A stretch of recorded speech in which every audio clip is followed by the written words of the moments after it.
Muy bien, buenas noches. Entonces, una vez más acá el ISF10 organizando un webinar.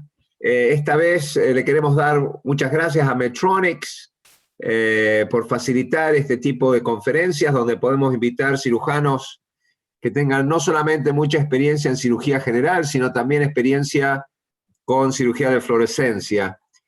Y hoy tenemos dos cirujanos endocrinos par excellence de Buenos Aires, los doctores Jorge Falco y el doctor Fernando Diep, que tienen no solamente amplia experiencia con cirugía endocrina, sino que han sido pioneros a nivel mundial con publicaciones en el Journal American College of Surgeons, Annals of Surgery, sobre trabajos que han hecho con cirugía endocrina y el uso de fluorescencia. Así que hay más de 200 registrados. En estos momentos son solamente 20 los que estamos registrados con la computadora, pero debe haber probablemente 3 o 4 veces más gente con celulares que no los podemos ver. Les voy a decir que por favor nos hagan preguntas y nos manden mensajes por el chat. Hola Federico Huete de Costa Rica, Rolando Figueroa de Guatemala y Javier Girón de Guatemala. Y obviamente todo el otro mundo, todos los otros colegas que se han conectado. Así que a medida que van presentando los doctores Falco y Diep sus casos, que son casos interesantes con videos, por favor empiecen a hacer preguntas, así yo los interrumpo y esto se hace un poco más un diálogo, ¿sí? Y hola Julio Alemán de Guatemala también, que ahí te veo que estás conectado. Entonces Fernando, Jorge, los dejo a ustedes a cargo y yo los voy a ir cortando y haciéndole preguntas. Perfecto, ahí te comparto la pantalla.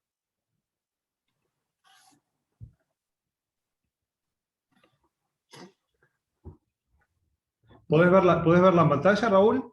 No, todavía no. Pienso que Alejandra te tiene que dar a vos. Alex, you have to give Fernando presenter rights so he can share his screen.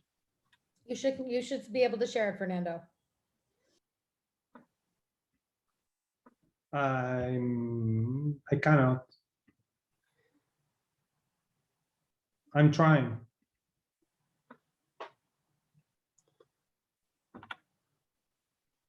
Ahora estás como host. Trata otra vez. Estás como host, o sea que tendrías que poder hacerlo. Ahí está. Ahí viene. Ahí estamos.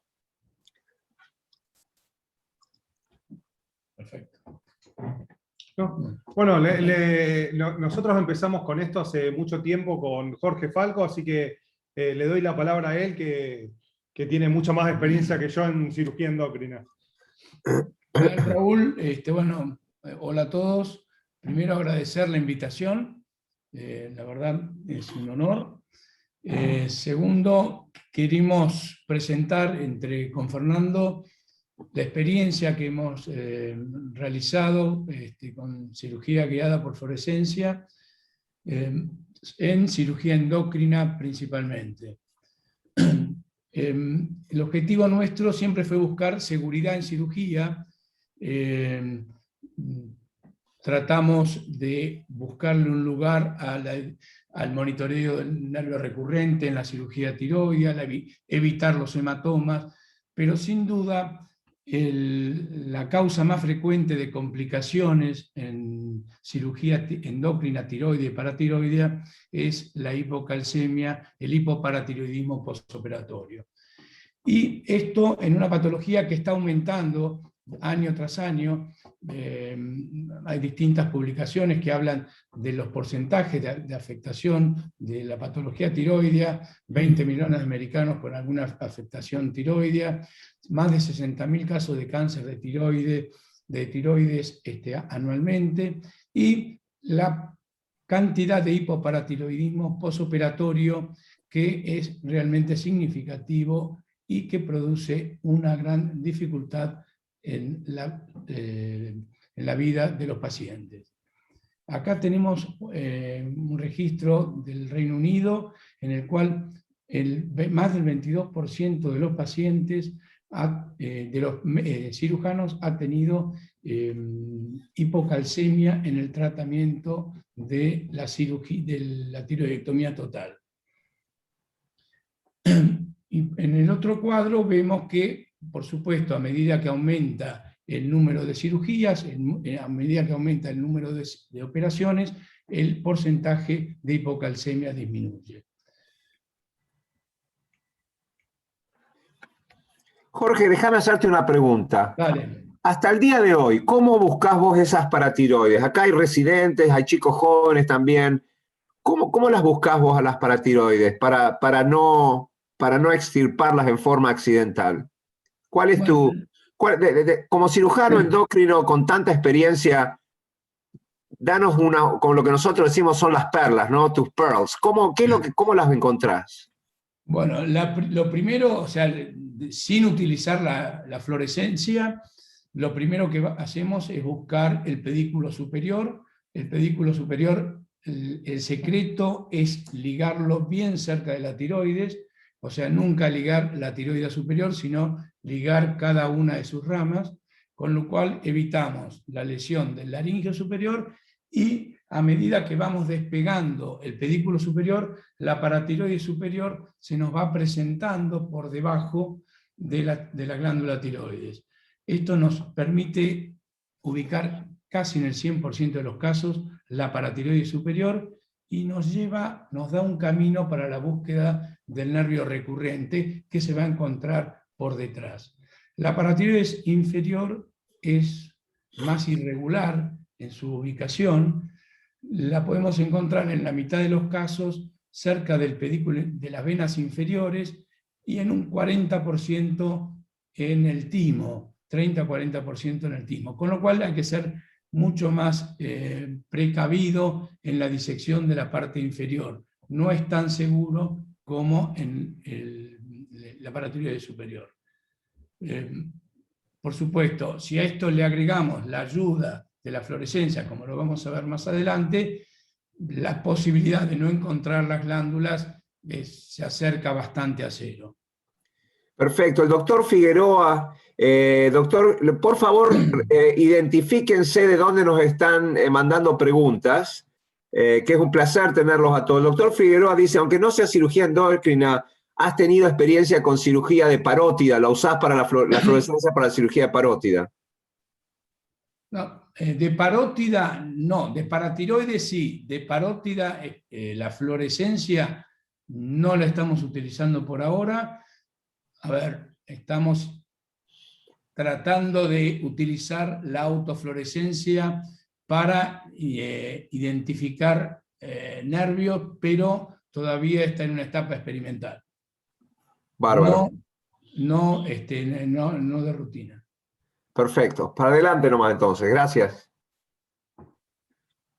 Bueno, todas las publicaciones hablan de una hipocalcemia transitoria que llega hasta el 40% y permanente hasta el 3%. Estos números son, en realidad, si uno los analiza, terribles. Si uno le explica al paciente que lo va a operar y en el postoperatorio el 40% va a tener hormigueos o calambres o algún tipo de trastorno que provoque una internación prolongada, y creo que mucha gente va a pensar si se opera o no. ¿Cuál es la causa por la cual se producen estos hipocalcemias posoperatorios o este hipoparatiroidismo? Y muchas veces es la lesión o la desvascularización de la glándula, pero también la falta de identificación de la misma que hace que uno se lleve la glándula junto con la tiroides. Esto debido al pequeño tamaño de la glándula, la posición variable, como lo expliqué recién, es difícil distinguir la paratiroides de la tiroides y de los tejidos aledaños, y por ahí pondría como punto importante la falta de experiencia del cirujano. Entonces, lo que tratamos de buscar es ver esto que no podríamos llamar que es invisible, pero tratar de buscar algo que nos distinga la glándula para poder identificarla en la cirugía sin lesionarla. Comenzamos, bueno, en realidad el que trajo acá todo esto fue Fernando, el hombre verde, el que trajo la fluorescencia acá a Argentina, y comenzamos a utilizarla en el ganglio centinela. ganglio centinela, melanoma, en mama. Acá vemos cómo perfectamente se ve el ganglio centinela y se ven los canalículos linfáticos, con lo cual ya prácticamente nosotros no hacemos linfocentellografía ni nada, ganglio centinela vamos directamente con fluorescencia. También se utilizó en la vía biliar, fíjense que bien se ve ahí el hígado, la vía biliar, el cístico y la vesícula. También en la cirugía laparoscópica, la identificación del uréter. Y recién en el año 2016 se empezó la aplicación clínica para la cirugía de la tiroides y paratiroides. En este caso, para tiroides y paratiroides se puede utilizar la autofluorescencia, o sea, identificación de la glándula sin utilización de ningún colorante, o la fluorescencia con contraste. Se identifica la glándula, previamente se inyecta el contraste, que es el verde, y permite la evaluación de la perfusión de la glándula. O sea, nos permite ver la glándula y nos permite evaluar que la glándula esté vital.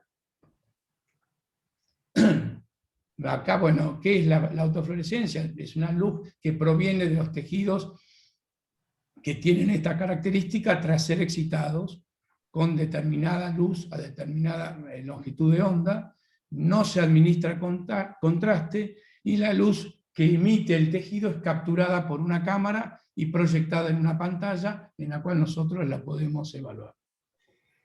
Jorge, otra pregunta es obvia. ¿Por qué las paratiroides autofluorescen? A ver, dame un segundo que te muestro. Ok. Que la realidad no lo sabemos.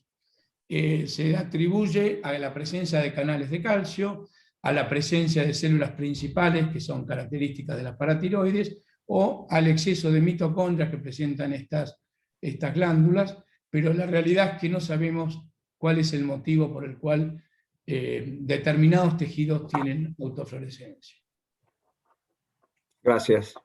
Este método no reemplaza a los métodos de identificación preoperatoria, o sea, la ecografía y el centellograma con MIBI son necesarios y nos ayudan mucho para identificar el lado y la altura a donde tenemos que buscar la glándula. Y sobre todo, si está ubicada en un lugar no habitual, para ir a buscarlo ya directamente ahí, ¿no?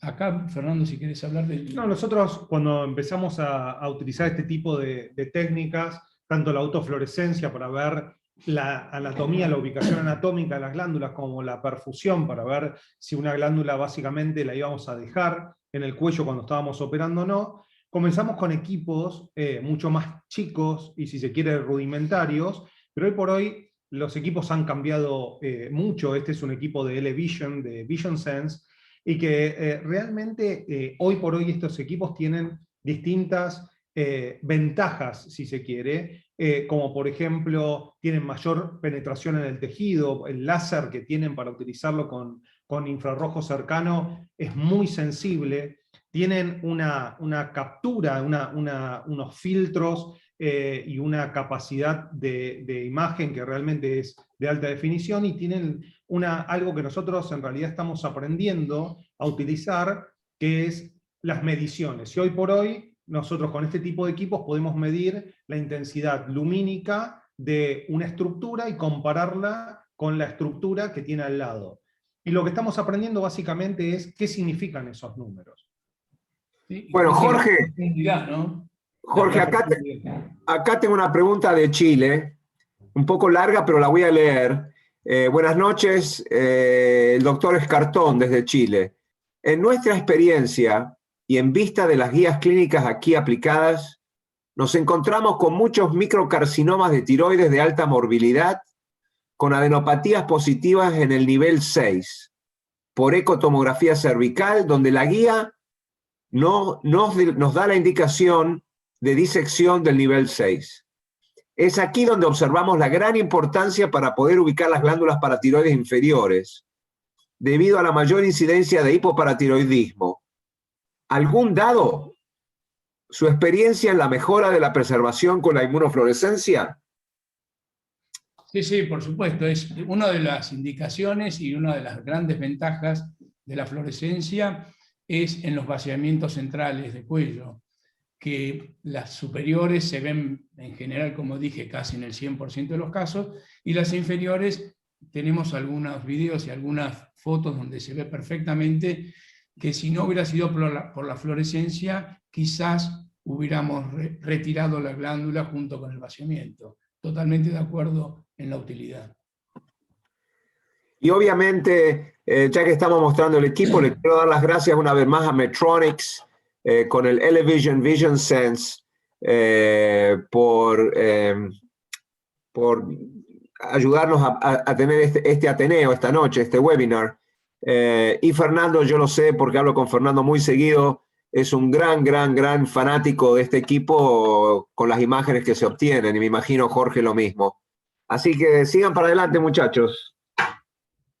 Yo los voy parando a medida que aparecen las preguntas. Bueno, acá tenemos, a ver, estas son imágenes iniciales. Acá vemos la paratiroides in vivo y acá es como lo vemos en la pantalla. O sea que en realidad sirve bastante para la detección de la glándula. Este es el equipo inicial con el que empezamos nuestra experiencia.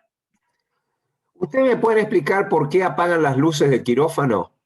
¿No se puede ver con las luces de quirófano prendidas? En realidad, hoy por hoy los equipos evolucionaron un montón. Cuando nosotros empezamos hace, creo que más de 10 años, con este tipo de equipamiento, la luz infrarroja es una luz que está en todos lados. Está del sol, de las luces de quirófano y de todos lados. Entonces, cuando nosotros utilizamos inicialmente ese tipo de equipamiento, los filtros no estaban adaptados a recibir tanta cantidad de luz infrarroja, entonces competían y se veía todo blanco, porque en realidad es como que había demasiada luz de interferencia, mucho ruido lumínico. Hoy por hoy los equipos mejoraron muchísimo, entonces nosotros no tenemos que apagar la luz para poder utilizarlo, porque los filtros están adaptados a la luz ambiente. Sí, a mí me parece que, y me voy a permitir, espero no insultar a nadie, para que entiendan un poco el concepto de la fluorescencia. La lámpara, la cámara tiene dos funciones, una la de excitar y la otra es la de recibir. Hay dos trenes, uno el de excitación, que es la luz infrarroja, y la otra es la de emisión, pero los que emiten son los tejidos que estamos irradiando, con luz blanca, con luz infrarroja, con luz ultravioleta o con cualquier otro tipo de luz. Y obviamente, cuando uno tiene la luz blanca, crea un montón de interferencias con la emisión, lo que nos está respondiendo el tejido que la cámara tiene que captar. Y para eso usamos filtros, pero al apagarlo, toda esa interferencia desaparece, entonces se hace una imagen mucho más clara y más visible. Les digo que la industria está trabajando con softwares, con programas de computación, para no solamente solucionar ese problema, sino para darle distintos tipos de colores, porque los colores los podemos cambiar. Así que bueno, gracias por la explicación y sigan adelante, gracias. Bueno, acá vemos otra de las imágenes que podemos obtener. Acá vemos la paratiroides en el esquema y acá es como la vemos en la pantalla. Acá es como lo vemos en la cirugía, o sea, el mismo paciente. Acá una quinta paratiroides, o sea, habíamos encontrado la superior, la inferior, y iluminando la tiroides vemos que existe una quinta paratiroides que se pudo conservar. Acá vemos, o sea, cuando comenzamos la cirugía, ligamos el pedículo superior, retraemos la tiroides y vemos las dos glándulas paratiroides.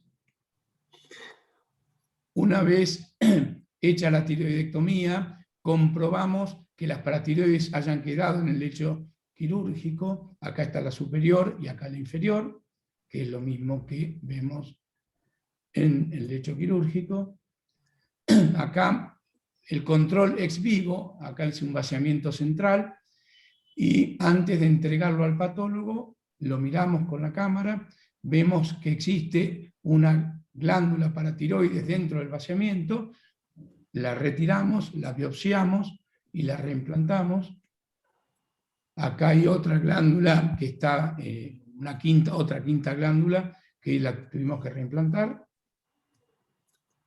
En el vaciamiento central, estamos desarrollando el vaciamiento central y vemos que hay una glándula paratiroides que estaba intratímica, motivo por el cual nos obligó a dejar el cuerno tímico.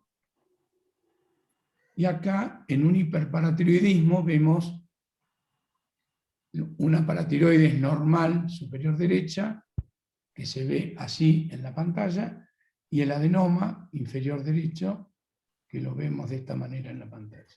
Esto a mí me parece que es impresionante. Yo me acuerdo cuando, ya tengo 62, cuando empecé a hacer cirugía en Alemania, donde el bocio era endémico, es endémico todavía porque no hay ley que obligue a poner yodo en la sal de mesa. Teníamos salas de tiroides y estábamos metidos en la sala por 2 o 3 meses operando 5 o 6 tiroides por día. Y me acuerdo que sacar las paratiroides era como una cosa de rutina. Si salían, salían, si se quedaban. Obviamente, cuanto más experiencia el cirujano, como lo decías antes, de donde uno hace la ligadura del pedículo superior, pero las inferiores era siempre muy difícil encontrarlas, como lo dicen ustedes también. A mí me parece una ventaja increíble. Y mi pregunta, Jorge, para vos es, ¿no te parece que esto ya tendría que ser una cosa estándar en cirugía, donde uno le demanda al cirujano que use este tipo de cámara para evitar una complicación, como tú lo decías antes, que los va a acompañar para el resto de su vida y que tiene una incidencia tan alta?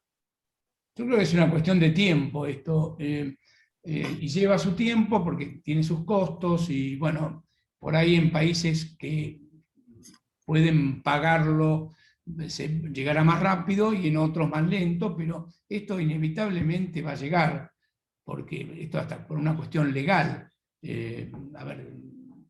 Un hipoparatiroidismo en el cual no se utilizó la fluorescencia y pueden llegar hasta cuestionar la cirugía. Creo que con el tiempo esto va a llegar y como vimos, esto se utiliza para muchas cirugías. El costo se puede ir repartiendo entre cirugía endocrina, melanomas, cirugía mamaria, etcétera, ¿no? Exacto. A mí me parece que para los hospitales, esto me parece que, como decimos en Estados Unidos, it's a must. Y me parece que la inversión les va a dar muchísimos frutos, porque obviamente no solamente la parte legal, pero la rapidez con la cual el cirujano hace el caso quirúrgico porque se siente más cómodo y no tiene que perder tanto tiempo buscando estas glándulas porque las vas a encontrar mucho más rápido. El asbestos, el primer caso de asbesto lo encontraron en el año 1906 y tardó hasta 1967 para que lo prohíban en las construcciones. Así que esperemos que no tardemos otros 60 años en una tecnología que es relativamente barata, que cada hospital la puede tener y que los cirujanos la puedan usar. Así que si yo tengo que comprarme un robot o una de estas camaritas, me compro una de estas camaritas, obviamente, no un robot, porque esto realmente, uno siempre escucha a la gente que usa el robot que dice, lo pude hacer y la verdad que la paso bien, pero al enfermo no le va mejor ni peor, al enfermo no tiene ningún beneficio. Esto es un beneficio para el enfermo tremendo. Alexandra, Sí. I have 2 questions. I have 8 questions on the dashboard, but I cannot see them. I see only 6. So let me know if you see them. Ok, métanle para adelante, muchachos. Bueno, son distintas imágenes de lo que vemos. La realidad, como decías vos, que uno le puede dar el color que quieras para que sea al contrastar con los tejidos adyacentes. Acá se ve perfectamente las 2 glándulas paratiroides. Acá se ven incluso los anillos traqueales, las 2 paratiroides. Otra pregunta, Jorge. Sí. ¿Guatemala realmente le está ganando la batalla a todos los países de Latinoamérica? Porque todas las preguntas vienen de Guatemala, menos una de Chile. Así que a ver si se despiertan los otros países. El doctor Penalonso pregunta desde Guatemala, ¿los adenomas emiten menos o más o igual autofluorescencia que las paras normales? Inicialmente los resultados a nosotros nos dieron que emitían más. Eran 6 o 7 casos que habíamos medido la intensidad lumínica y eran más. Pero con la experiencia ahora, la paratiroides normal emite significativamente mucho mayor luminosidad que el adenoma. Incluso en el adenoma hay un casquete de paratiroides normal y ese es el que más intensidad emite. Perfecto. Bueno, nos gustan... ¿Esto que es un video? No. No. Acá se ve el lecho tiroideo con las dos paratiroides. Ese es un video, Jorge. El último era un video. Sí, pero no sé si querés que lo pasemos o... No, como ustedes digan. Tenemos unos videitos más adelante. Sí, que para así queremos mostramos el... lo Ok, último. denle nomás. Que están entrando más preguntas. Bueno, te mostramos. Nosotros, así es como empezamos. Nosotros primero cuando trajimos esta tecnología dijimos, ok, veamos si realmente funciona o si no funciona. Entonces pusimos una serie de pacientes juntos para ver realmente si brillaban o si no brillaban con autofluorescencia. Y lo primero que hicimos fue no utilizar verde, fue utilizar solamente autofluorescencia, y es lo que publicamos en este paper, que lo publicamos allá por el año 2016. Nosotros juntamos 28 pacientes, iluminamos el campo quirúrgico cuando estábamos retrayendo la tiroides y cuando estábamos ligando el polo superior y en las distintas etapas de la tiroidectomía, y este dato es importante. Todas las paratiroides que nosotros iluminamos brillaban en el 100% de los casos. Y esto es lo que decía antes cuando nosotros comparamos las paratiroides normal de las patológicas en los casos de los adenomas. Y lo utilizamos en todas las cirugías, lo utilizamos en los hiperparatiroidismos, en los hipertiroidismos, en los bocios, y en la mayoría que tenemos quizás es del cáncer tiroideo. Y si ustedes se fijan acá, correlacionamos cuánto brilla la paratiroides con respecto de los otros tejidos. Y esto es lo importante, que cuando nosotros iluminamos el campo siempre vemos que las paratiroides son las que brillan y el resto de los tejidos brillan mucho menos o directamente no brillan. Y cuando digo los otros tejidos son la misma tiroides o la tráquea o el resto de los tejidos. O una metástasis, por ejemplo. O una metástasis. Después, lo que nosotros hicimos fue, ok, perfecto, sabemos que las glándulas paratiroides van a brillar. Ahora bien, ¿realmente cuánto nos sirve a nosotros de esto en la identificación de las glándulas paratiroides? Y nosotros decíamos, hagamos una comparación en cuántas glándulas podíamos ver con luz blanca y cuántas glándulas podíamos ver con este tipo de cámaras con infrarrojo, para autofluorescencia.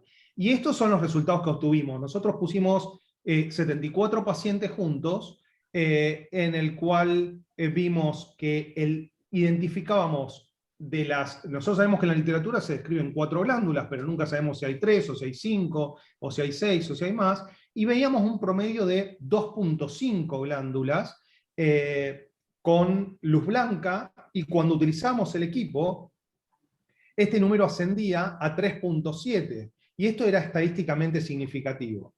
Y cuando nosotros otra vez comparamos la diferencia de la fluorescencia con el distinto tipo de los tejidos, lo mismo. Las glándulas paratiroides brillaban más que el resto de las glándulas. La doctora Silvina Berna, que no nos dijo de dónde está preguntando, quiere saber cuál es tu tasa de falsos positivos y por qué. ¿Qué es lo que te está dando falsos positivos? Silvina es conocida de la casa porque es pollo de Falco, aprendió a operar con él. Así que... Ok, Silvinita. Bueno, al menos un argentino que está preguntando. Y debe estar en otro lado. Acá me parece que la veo a Silvina. Mirá, saltó justo. Ok. Mirá, nosotros vimos en cuanto a falsos negativos, no vimos. Todas las glándulas brillan.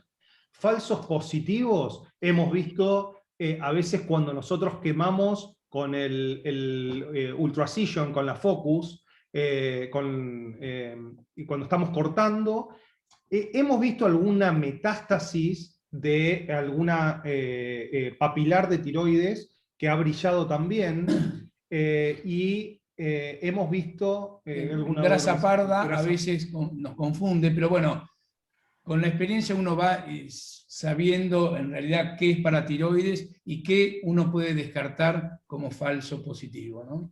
Y lo que nosotros hacemos es cuando algo brilla que no nos gusta o que realmente tenemos duda, siempre trabajamos con el patólogo dentro del quirófano, y el patólogo sacamos un pedacito, le ponemos un clip, sacamos un pedacito y se lo damos al patólogo para que nos confirme. Pero esto es como un GPS para nosotros porque nos va marcando el camino donde puede estar. Después cuando Una pregunta, Fernando y Jorge.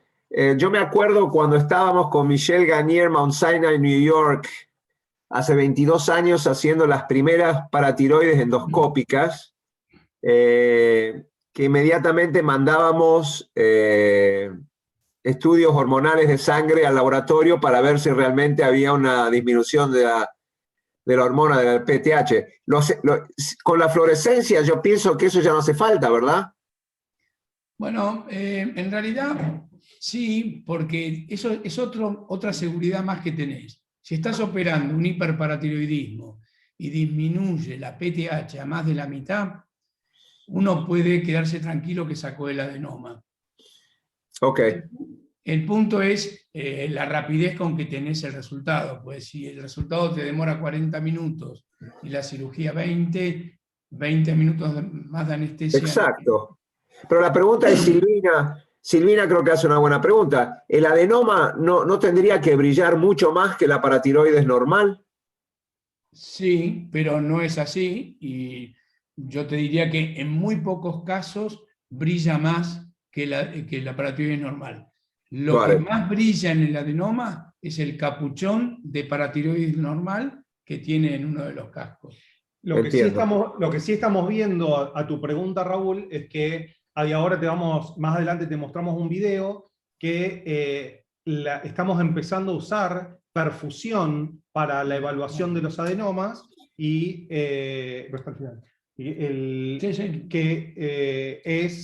digamos, brillarían mucho más. Después de que nosotros hicimos estos primeros trabajos, lo que hicimos es, hablamos sobre la reproducibilidad del método, es decir, ok, ¿somos nosotros los que estamos viendo esto o es todo el mundo alrededor, los centros más grandes? Hicimos un trial multicéntrico con Francia y con Cleveland en Estados Unidos, y lo que vimos fue esto, que del 37 al 67% de los casos siempre veíamos las glándulas primero con fluorescencia en comparación con la luz blanca. Y lo que es muy interesante es que en los 3 centros tenían una concordancia de entre el 97 y el 99%, y que los 3 centros decíamos más o menos lo mismo. Perfecto. No, sí. Después nosotros dijimos, ok, ya sabemos que vemos las glándulas, que tenemos mayor efectividad, mayor visualización en cuanto al número de glándulas, pero después queríamos ver, ok, ¿esto les sirve a los pacientes o no les sirve a los pacientes? Entonces evaluamos la efectividad de este método, y justamente el sensor nuestro es el calcio. O sea, nosotros operamos un paciente, ¿cómo les va con el calcio después? Entonces, el principal objetivo nuestro fue evaluar, vamos a utilizar tiroidectomías, vamos a evaluar las glándulas paratiroides y vamos a ver cuáles podemos conservar o no. Y como segundo objetivo era, veamos la hipocalcemia de los pacientes. Incluimos distintos grupos de pacientes, y este fue básicamente la inclusión. Pusimos 170 pacientes, los randomizamos, 85 pacientes para cada grupo. En un grupo utilizamos solamente luz blanca y en el otro luz blanca más autofluorescencia. Y si ustedes los seguimos a los pacientes durante 6 meses y evaluamos las hipocalcemias transitorias y permanentes. Y acá tienen los dos grupos, luz blanca versus luz blanca con autofluorescencia. Esto es cuando nosotros empezamos a operar, que el equipo era un poco más difícil de manejar. Fíjense qué claro se ven las paratiroides directamente ahí. ¿Y cuáles son las mediciones que hicimos? Número de glándulas paratiroides que teníamos, el calcio posoperatorio, los evaluábamos, y también cuántos días se quedaban estos pacientes en el hospital o no, y si requerían un reemplazo de calcio. Y fíjense los resultados. Aquel grupo que nosotros teníamos, que solamente habíamos utilizado luz blanca, teníamos un 16% de hipocalcemia. Considerando hipocalcemia, menos de 8 de calcio, miligramos por decilitro. Pero cuando nosotros utilizamos la autofluorescencia para ver las paratiroides, habíamos bajado a la mitad prácticamente porque teníamos una hipocalcemia de 8. Pero al mismo tiempo, no solamente eso era lo importante, sino que a los pacientes dentro de la hipocalcemia les iba mejor cuando teníamos la utilización de la autofluorescencia. ¿Por qué? Porque si ustedes se fijan, aquellos pacientes que habían tenido un calcio de menos de 7.6, el 11% pertenecían al grupo de luz blanca, mientras que el 1% solamente pertenecía al grupo de autofluorescencia. O sea, hipocalcemias más leves, ¿no? Le produce, Acá, muchachos, otra pregunta viene de María Fernanda Montesinos, que no sé de dónde. María Fernanda, si nos decís de dónde estás preguntando, pone buenas noches. Quería saber si en contraposición las hiperplasias presentan mayor realce, y pone excelente charla. Bueno, Fernanda Montesinos lo ayuda a Falco a operar. Así que no tenemos mucha experiencia en hiperplasias en comparación a adenomas o anormales. Sí, lo mismo se ve un poco menos que la paratiroides normal. Lo que más, si uno tuviera que hacer un score, el número 1 sería la paratiroides normal, número 2 la hiperplasia y número 3 el adenoma. Pero esto siempre es mayor la intensidad que los tejidos adyacentes, llámese tiroides o músculo. El doctor Huete de Costa Rica nos pregunta, ¿a qué hora postoperatoria ustedes solicitan el calcio sérico? Más o menos 16 horas después, o sea, a la mañana siguiente de la cirugía. Y después, bueno, por supuesto, si hay hipocalcemia, más seguido, y si no, después tenemos una calcemia a los 6 meses. Ahora les voy a hacer una pregunta un poco estrambótica. ¿Por qué, si ustedes al otro día encuentran que hay una hipocalcemia, no sería una buena estrategia de mantener la glándula tiroides que sacaron criocongelada y van y buscan la paratiroides en el espécimen y la reimplantan al otro día? ¿O no es más reimplantable? ¿Cuánto tiempo puede sobrevivir una paratiroides pegada a la tiroides? ¿La tiroides o criopreservada? La paratiroides. O sea, vos le sacás la tiroides, a las 16 horas haces tu calcemia y ves que está por el piso. Decís, uy, sacamos una paratiroides. Te vas a patología que la tienen criopreservada, buscás con la cámara la paratiroides y vas y se la reimplantás al paciente en el antebrazo. Fact or fiction? Star Wars or... En realidad la criopreservación no es tan sencilla, por lo menos acá. Segundo, nosotros utilizamos la cámara para ver, vemos el espécimen antes de entregarlo al patólogo, con lo cual si hubiera alguna paratiroides que se nos va, la veríamos, y abrimos la glándula también antes de entregarla al patólogo, porque nos ha pasado que hemos encontrado paratiroides intratiroides. En ese caso, biopsiamos la paratiroides y la reimplantamos. Me parece que sería un poco engorroso hacer una criopreservación de la tiroides. Pero ¿por qué no? La congelación sería inviable. ¿Por qué no en forma de rutina traer al patólogo a quirófano de antes de llevarse el espécimen, que en forma rutinaria todas las tiroides sean examinadas con luz infrarroja para ver si no hay una paratiroides pegada? Y eso es lo que hacemos. Eso hacemos. Nosotros, lo hacemos nosotros. De rutina. De rutina, De rutina. nosotros operamos con esto de rutina y a todos los especímenes que salen los miramos y miramos el lecho quirúrgico. ¿Y quién le paga al patólogo por venir arriba? ¿Se lo puede cobrar eso? Porque en América, a la larga, lo que a la gente le importa es si puede ganar plata con eso. Bueno, es que en realidad lo que nosotros estamos trabajando ahora es generar lo que ustedes le llaman el CPT Code, que es el código de facturación, ¿cómo se llama? Sí, el nomenclador. El nomenclador, para que realmente lo empiecen a cubrir, porque realmente creemos que es una ventaja. Sí, con razón vienen con tan mala cara, ¿no? Porque, Bueno, chicos, acá se está despertando Centro y Latinoamérica. De México, Ariel Martínez Oñate. Se está hablando de autofluorescencia. Hay varios grupos en Estados Unidos que han desarrollado sus equipos y me imagino que en Europa y Oriente también. Pienso que el scope de la plática debe considerar los equipos que detectan fluorescencia con ICG, como IC-Flow, Novadac o Medtronics.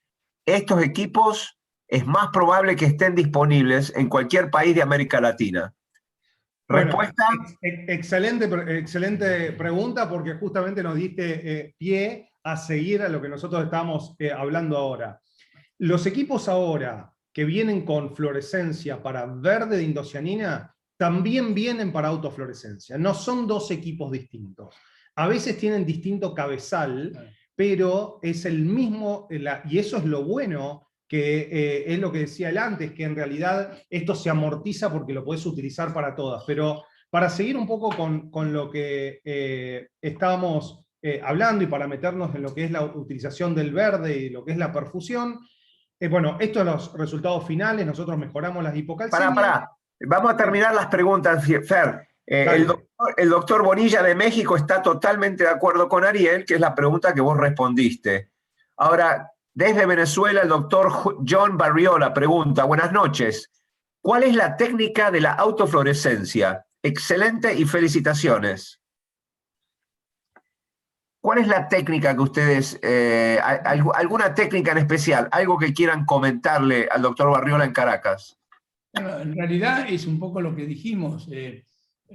Utilizamos un equipo que emite una luz, el tejido autofluorescente cambia la longitud de onda y ese cambio de longitud de onda es percibido por una cámara y la proyecta en una pantalla. Nosotros... Jorge, disculpa que te interrumpa, déjame preguntarte una cosa. Entonces, vos preparás el campo quirúrgico, lo primero que hacen es tener la cámara preparada, la enfermera se las cubre con un coso estéril para que puedan tener en la mano. ¿En qué momento de la operación tienen un momento especial donde ustedes empiezan a buscar las paratiroides? Inicialmente lo hacíamos en 2 o 3 momentos de la cirugía.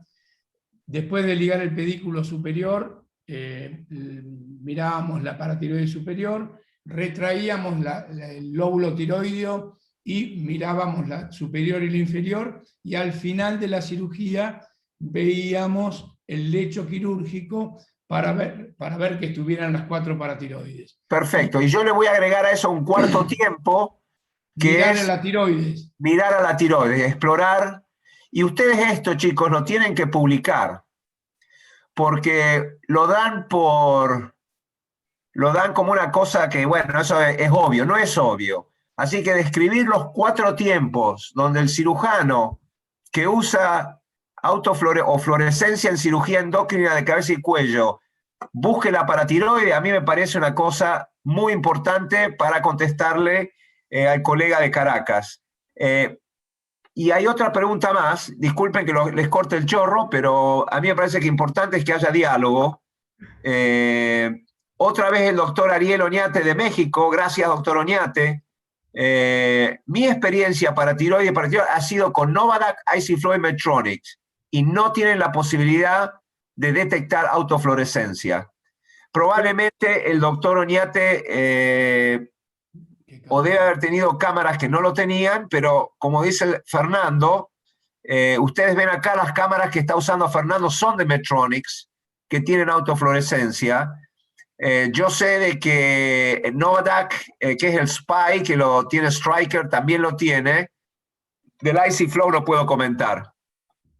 Y ahora viene Emilio Lorenzo. Emilio nos tenés, la República Dominicana, bienvenido Emilio. Emilio pregunta, buenas noches. Para la integración de estos sistemas en un sistema de salud de escasos recursos, ¿qué estrategia recomiendan para implementarlo en cirugías de tiroides? Muchas gracias. Bueno, eso es lo que nosotros estamos hablando siempre, en realidad. Esto es beneficioso para los pacientes. Esto no es investigación, esto no es... Hay suficiente literatura que lo avala y realmente yo creo que hay que empezar a pedirlo, porque los sistemas de salud y los directores de las obras sociales tienen que entender de que esto se encuentra, el precio se encuentra muy diluido porque se utiliza para todos los distintas especialidades. Como decía adelante, para mama, para melanoma, para colon, para todas las especialidades. Y en realidad no queremos dejar de pasar el tiempo para realmente mostrarles a ustedes 2 o 3 videos que nos parecen bastante interesantes y para reforzar el concepto de que el verde de indocianina y la fluorescencia, la perfusión de las glándulas es tan importante como la autofluorescencia. Nosotros utilizamos la autofluorescencia para ubicar las glándulas y la perfusión para evaluar si la glándula la dejamos en el lugar o si la glándula no tiene vitalidad y es necesario implantarla.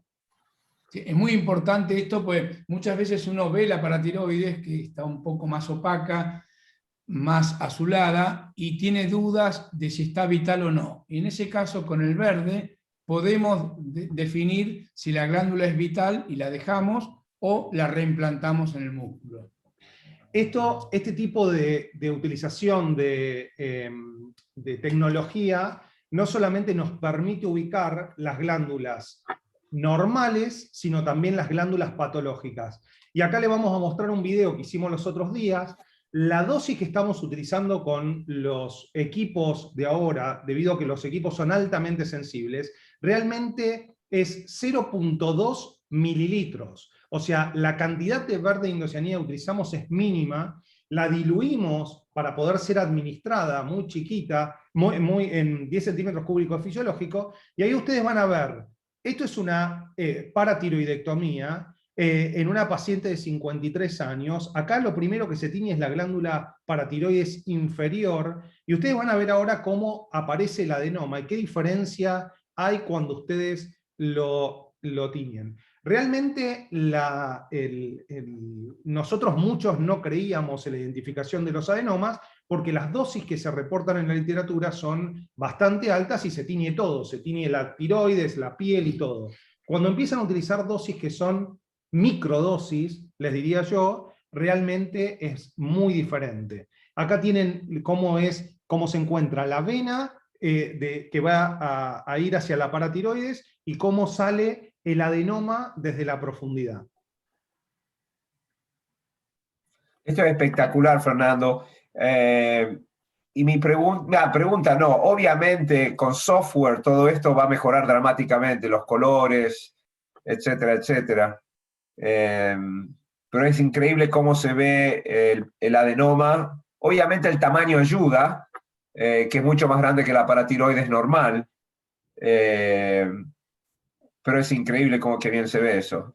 Sí, y esto es lo que vos decías antes, del software. Ustedes tienen software que les permiten, espera que no lo puedo parar, que les permiten poner distintos colores, utilizar, acá nosotros lo filmamos en verde, pero también tienen colores rojos y tienen colores y otros colores. Y algo que es muy también importante es que tienen la capacidad de medir, miden las distintas intensidades lumínicas. Y es verdad que... Fernando, Javier Girón de Guatemala pide que por favor repitas la dosis que usás para el adenoma. 0,2 mililitros, o sea, la ampolla que viene de 25 miligramos de verde indocianina, la diluimos con 10 centímetros cúbicos de solución fisiológica y después de esa solución sacamos 0,2 mililitros y la administramos. Y fíjense acá... La administrás, disculpame, la administrás en vía endovenosa y le haces una inyección de solución salina de 10 centímetros cúbicos después de dar esos dos, ¿no? Exacto. Exacto. Ok. Y fíjense que esto está todo iluminado y acá ustedes no ven fluorescencia y acá ven fluorescencia. Mostré el otro, el de- Sí. Y ahora lo que le vamos a mostrar es un paciente que operó él, que es un... Bueno, No, preséntalo. es un paciente con una metástasis cervical de un melanoma y en realidad la utilidad es para la detección de la gran vena linfática o del conducto torácico, que es otra de las complicaciones de la cirugía tiroidea o lo que vendría a ser un vaciamiento de cuello. Y acá ya le hemos inyectado en interdigital el verde y acá comienza a Interdigital verse la entre los... vena de los dedos del pie. ¿Cuánto le inyectás otra vez, Jorge? Acá, ¿cuánto le inyectamos aquí? 0,5. 0,5. Pero fíjate qué bien se ve El la conducto gran vena torácico. linfática. Una pregunta, 0,5 centímetros cúbicos de la solución diluida que decías antes, Fernando, ¿correcto? Exacto. Y se lo administras interdigital en el pie. Sí. O sea, de que para la adenoma de paratiroides hiciste 0,2 centímetros cúbicos, para la vena linfática 0,5 Exacto. de una solución diluida. Acá el doctor Oñate de México, muchas gracias Ariel por estar tan activo, dice, considerando las características de cada método de fluorescencia, es más útil usar el ICG, la fluorescencia con ICG, tanto para detección angiográfica, para saber si es viable, ya que una glándula paratiroides resecada en forma errónea conservará la autofluorescencia aún sin ser perfundida. Así es. ¿Sí? Gracias, Ariel. Pero no de rutina, o sea, nosotros no usamos de rutina el verde en la cirugía tiroidea. Cuando tenemos dudas de la vitalidad, le inyectamos el verde. Y es El doctor Bonilla de México, ¿cuánto tiempo antes para iluminar la paratiroides inyectan el ICG? Bueno, es el tiempo brazo-corazón, o sea, es 30 segundos. O sea, disecamos, digamos, si estamos buscando un adenoma específicamente, disecamos el músculo, retraemos el lóbulo de la glándula tiroides y ahí ese es el momento de inyectar. Es instantáneo casi. Muy bien. Bueno, muchachos, estamos llegando a las 8 de la noche y yo sé de que es una hora tardía, tanto en Latinoamérica como acá en Miami.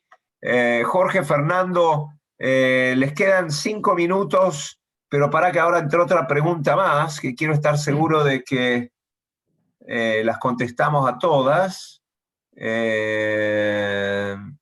Sí, está todo contestado hasta ahora. Así que últimas palabras, o último video, o últimos comentarios que cada uno de ustedes quiera hacer para nuestra audiencia. Yo creo que esto es algo, este método es algo que se está imponiendo de a poco. Tuvo una primera etapa de investigación que costó bastante y ya prácticamente está explotando por distintos lugares. Y yo creo que en pocos años, los endocrinólogos van a exigir que operemos con esto, los pacientes van a pedir, como pasó también con la cirugía laparoscópica. Inicialmente era un procedimiento que encarecía mucho y ahora es algo que no se puede discutir, es algo que ya viene con la medicina. Creo que es una cuestión de tiempo y bueno, y hay muchos investigadores que están haciendo que esto sea un procedimiento de rutina de aquí a pocos años, ¿no? Sí, yo creo que en realidad estamos aprendiendo sobre la marcha y sobre el cambio. Nosotros que hace, no sé, 12 años o no sé cuánto estamos haciendo este tipo, realmente hemos visto cómo los equipos al principio eran una promesa y hoy por hoy dan una información que realmente es un complemento muy importante. A las preguntas que hicieron, creo que no es una cosa o la otra, no es una tecnología o la otra, no es autofluorescencia o verde. Creo que son las dos cosas y que las dos brindan informaciones distintas y habría que tenerlas en la mesa de trabajo a las dos, porque mientras más información tengamos, dan informaciones diferentes básicamente. Mientras más informaciones, mejor resultado para el paciente. Sí, en realidad para identificar con la autofluorescencia es mucho más sencillo y seguro. Y si tenemos dudas de la vitalidad de la glándula, ahí sí inyectar el verde, ¿no? Muy bien, muchachos. Bueno, pienso que hemos pasado una hora muy linda y entretenida, con preguntas, respuestas, videos. Y vamos a Latinoamérica todavía, porque pienso que no estamos siguiendo a otros, sino creando la huella para que otros nos sigan. Le quiero dar las gracias a vos, Jorge, a Fernando y a toda la audiencia que se ha conectado por todas las preguntas. Le quiero dar muchísimas gracias a Medtronics, a todo el equipo de Medtronics en Latinoamérica, Elevision, Vision Sense, por apoyar al ISFGS. ISFGS está creando un capítulo latinoamericano que los va a ayudar a hablar con los hospitales, a hablar con los pacientes. El doctor Dipe está organizando todo eso. Así que sigan conectándose, háganse miembros del ISFGS. Así podemos estar más en contacto y nos mandan sus comentarios y algunas otras preguntas que puedan llegar a tener. Así que desde mi punto de vista, yo les digo a todos buenas noches, les doy las gracias. Jorge y Fernando, ustedes se despiden y Fernando, vos sos el presidente, vos cerrás. No, yo me despido, muchas gracias por habernos escuchado, esperamos haber sido útiles y bueno. No, gracias a todos, creo que esta tecnología la tienen que empezar a usar, convertirla en un estándar y empezar a informarse. Y muchas gracias por participar. Buenas noches. Thank you, Alexandra.